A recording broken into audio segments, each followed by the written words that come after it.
अब देखो ना, उसने तुम्हारी शादी पे इतना वक्त दिया था, इतने काम किए थे, तो हमें भी तो कुछ करना ही होगा ना। मुझे तो रह रहे के बस राशिद भाई की बदतमीजी याद आ रही है।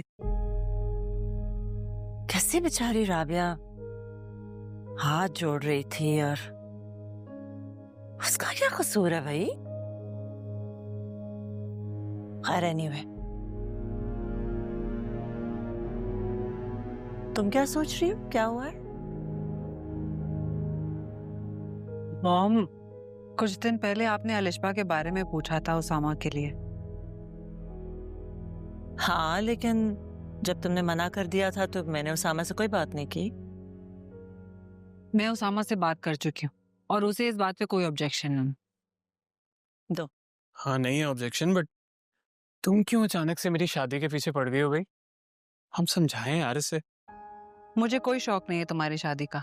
इनफैक्ट कुछ दिन पहले मॉम ने ही मुझसे पूछा था अलिशबा के बारे में कि वो उसको कंसिडर कर रही है तुम्हारे लिए। क्यों मॉम? हाँ दैट्स राइट, मुझे लगा कि तुम अलिशबा में इंटरेस्ट ले रहे हो। मॉम, मैं उस सेंस में इंटरेस्टेड नहीं हूँ, मतलब I was just being nice to her because वो बार बार मुझे कह रही थी कि तुम मुझसे बात नहीं कर रहे, मुझे इग्नोर कर रहे हो एंड एवरीथिंग। तो क्या जरूरत थी उसके साथ इतना टाइम स्पेंड करने की कि अब मॉम भी अंदाजे लगा रही है और अलिशबा का भी माइंड बन गया है।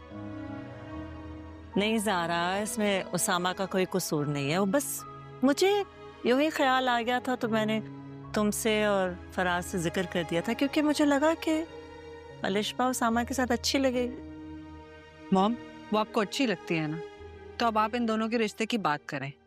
उसामा को भी कोई ऑब्जेक्शन नहीं है और मुझे भी कोई इशू नहीं है।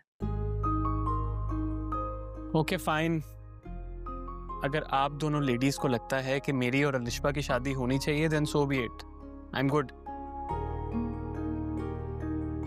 ऐसे भी मेरा क्या है भाई, मैं तो किसी से भी शादी कर लूं। अच्छा चलो, ये मसला तो हल हो गया, उसे कोई एतराज नहीं है। लेकिन I have a question Zara, why did you change your mind? क्यों इसरार कर रही हो इस रिश्ते पे इतना ज्यादा? क्या हुआ है?